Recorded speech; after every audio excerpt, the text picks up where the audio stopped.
Hello friends, welcome back to my channel. এর ভয় হয়ে গেছে। আরে অনেকদিন বাদে আপনাদের সাথে দুপুরে ব্লগ চলে এসছে।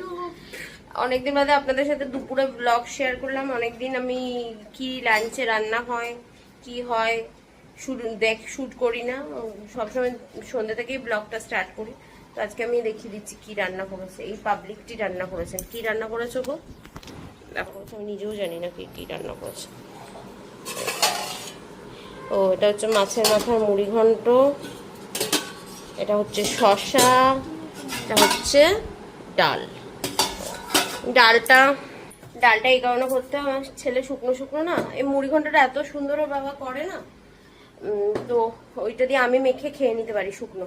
আমার ছেলে না শুকনো শুকনো খেতে পারে না, ওকে একটুখানি ডাল ঠাল না দিলে, ও যদি না থাকে, আমরা যদি দুপুরবেলা একা থাকি, ও যদি স্কুলে থাকে, তাহলে আমরা ডালে করার দরকার পড়ে না, কিন্তু ও বাড়িতে থাকলে ডালটা করতে হয়, কারণ শুকনো শুকনোটা খাওয়া যায় না, ওই কারণে ও পারে না খেতে, ছোট মানুষ তো, তাই জন্য।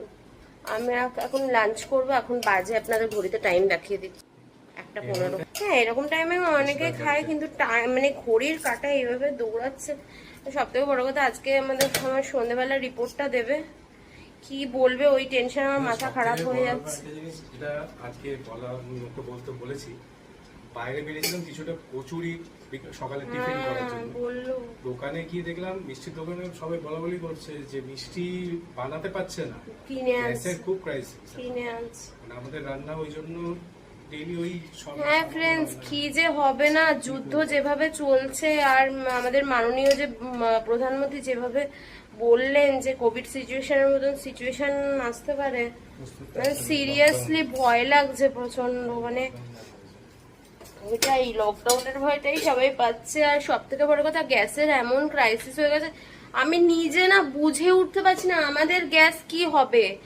মানে বুকিংও তো করতে পারবো না।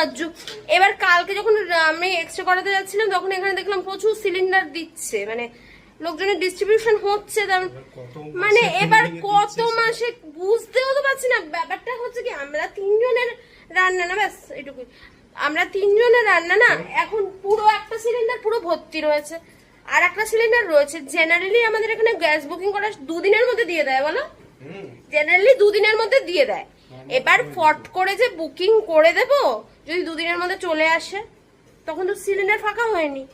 এবার ওই সিলিন্ডারটা যতক্ষণ না খালি হচ্ছে, আমি জিনিসটা বুঝতে পারছি না কি হবে, মানে আমি ক্লুলেস সিরিয়াসলি। আর এদিকে দোকানে সব ম্যাক্সিমাম, বাবু দুষ্টুমি হবে না, ম্যাক্সিমাম দোকানগুলো, খাবার দোকানগুলো, ছোট ছোট যে খাবারের দোকানগুলো, যারা এই কচুরি ফচুরি ভাজে, তারা সব বন্ধ করে দিচ্ছে। এর বাবা বললো সকালবেলা কিছু চালাচ্ছে, কিছু নাকি বন্ধ করে দিচ্ছে ডিউ টু গ্যাস ক্রাইসিস, যাই না। এনিওয়েজ ফ্রেন্ডস, আমি খেয়ে নিই, তারপরে আবার আপনাদের সাথে পরে দেখা হবে, ঠিক আছে? কে ফ্রেমে চলে এসেছে, আমি একাকে ক্যাপচার করতে চাইলাম, ওটা চলে আসলো ফ্রেমের মধ্যে। ফ্রেন্ডস, আমি না শুয়েছিলাম ফ্রেন্ডস, আমি না হঠাৎ করে মনে হলো না, ব্লগ তো সেই সকালে একটুখানি শুরু করেছিলাম, আবার তো কিছু একটু করতে হবে না। দেখছেন আমাকে বিধ্বস্ত করে দিয়েছে গরমে। এসি চলছিল, আবার আমি শুয়ে পড়লাম। এসিটা যতক্ষণ চলে ততক্ষণ কিছুক্ষণ ঠান্ডা লাগে, এসিটাও পুরনো হয়ে গেছে, 10 বছরের পুরনো এসি। আর এসি বন্ধ হলে আরো গরম লাগে, কম মেরে রয়েছে বাইরের ওয়েদারটা, তাই না? হ্যাঁ, বাইরের ওয়েদারটা বাইরে চান্স চুলের মতন কোনো শিং দেখা যাচ্ছে না। তোর মাথায় শিং দেখা যাচ্ছে, তোর মাথায় শিং আছেই অলরেডি। খেয়ে শুয়েছিলাম, শুয়ে আর উঠতে পারছিলাম না, আর ইচ্ছা করছিল না উঠতে, এত টায়ার্ড আমি, প্রচন্ড টায়ার্ড, কিছু না করেই টায়ার্ড হয়ে গেছি এই কোমরের অত্যাচারে। খেয়ে শুয়ে পড়েছে আর উঠতে পারছে না, বাবু কি বলে কথা আমি বললাম, হ্যাঁ না খেয়ে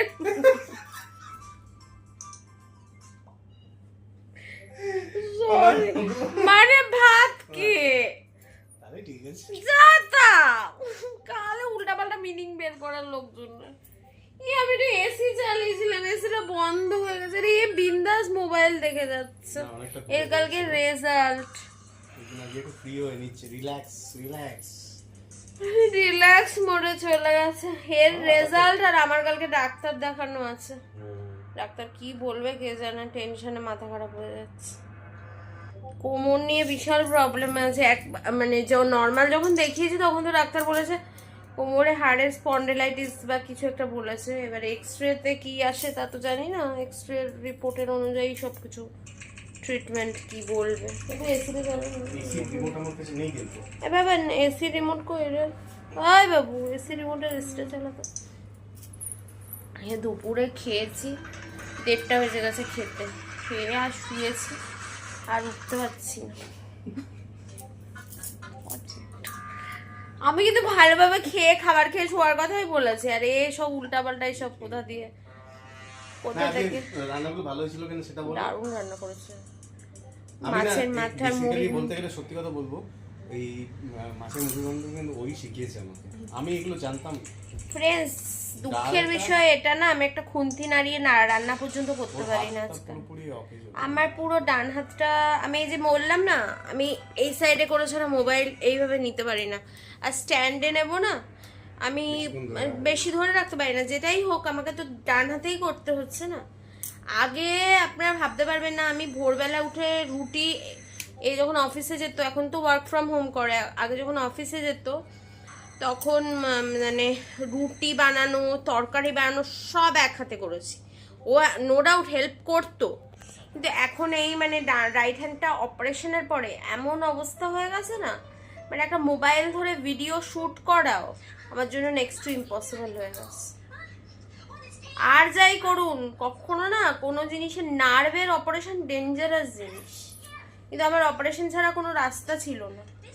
জিনিসটা 7 বছরের পুরনো এমন হয়ে গেছিল না হাতটা, অপারেশন করা ছাড়াও ডাক্তার বলেছিল কোনো হয়নি, মানে কোনো উপায় আর নেই। এনিওয়েজ থাক, ওই জন্য রান্নাবান্না আমি করতে পারি না। টুকটাক হয়তো 9 মাসে 6 মাসে একবার, কারণ যেহেতু আমাদের ঘর মোছা বাসন মাজার কোনো লোক আমি রাখিনি, প্রচণ্ড ফাঁকিবাজ এখানে লোকজন হয়, ওই জন্য রাখিনি। টুকটাক 9 মাসে 6 মাসে একবার বাসনটা আমি মেজে দিই কখনো, না হলে বাকি এই মানুষটি সব করে। মানুষটি ছাড়া আমি একবেলা খেতেও মনে পেতাম না। এ সব রান্না করে সিরিয়াসলি, বাইরের বাজার ফাজার। আগে যে কাজগুলো আমি করতাম, আপনারা মনে করেন না কি হাজবেন্ড ওয়াইফ, অনেকের কমপ্লেন থাকে ওয়াইফে যে আমি সব কাজ করছি, হাজবেন্ড করে না। করে হাজবেন্ড, তারা হয়তো সেই রকম জব করা হাজবেন্ড যারা সেরকম টাইম পায় না, বউকেই সব কিছু দেখতে হয়। আমিও একসময় এরকমই করতাম, সব নিজেই করতাম, করতে করতে আমার হাতের এই অবস্থা হয়ে গেছে। এখন মানুষের যখন মানে অবস্থা খারাপ হয়ে যায়, তখন কাউকে তো কিছু একটা হাল ধরতে হয় না, সবসময় তো পরিস্থিতি একরকমের থাকে না। এনিওয়েজ, খুব অ্যাস্থেটিক ব্লগ হয়ে যাচ্ছে, তো অ্যাস্থেটিক ব্লগ আমি পোষায় না। এখন সন্ধে দেওয়া হবে, 5:45 বাজে, এখন 5:45 বেজে গেছে। ঘড়ির টাইম যেভাবে যাচ্ছে, ঘড়ির টাইম যে মানে দৌড়াচ্ছে লিটারালি। আমি যাচ্ছি এখন, আবার যখন ব্লগটা এন্ড করব তখন আপনাদের সাথে দেখা হবে। আশা করছি আজকের ব্লগটা আজকেই এন্ড করার ট্রাই করে দেবো, একটু বাদেই ব্লগটা এন্ড করে দেবো, নাহলে আমার মনে থাকে না। ফ্রেন্ডস, আমি রোজ ভিডিওটা এন্ড করতে ভুলে যাই, আজকে আমি ভিডিওটা এন্ড করেই শোবো করেছি, নাহলে আবার ভুলে যাবো। এনিওয়েজ, আজকের ভিডিওটা এই অবধি থাকলো। যদি আমার ভিডিও এতটুকু ভালো লেগে থাকে, প্লিজ চ্যানেলটাকে লাইক শেয়ার সাবস্ক্রাইব করে দেবে। বকা খেলো এই মাত্র, কেন বকা খেলো? এর একটা ওষুধ থাকে ওর, তো আচ্ছা থাক, সেটা নয়, অন্য একটা ব্লগে বলবো। সেই ওষুধটা খেতে নিজেই ভুলে গেছিল, তাই জন্য আমাকে বকা দিল। এনিওয়েজ, আজকে ভিডিওটা এই অবধি থাকলো। যদি আমার ভিডিও ভালো লেগে থাকে, প্লিজ চ্যানেলটাকে লাইক শেয়ার সাবস্ক্রাইব করে দেবেন। না, ও ঘুষি মারবে, তার আগে আমি আপনাদের প্রোটেক্ট করছি। কালকে দেখা হচ্ছে নতুন একটা ভিডিওর সাথে। Till then, tata, love you, bye bye. ভালো থাকবেন, সুস্থ থাকবেন, টাটা। ঠিক আছে।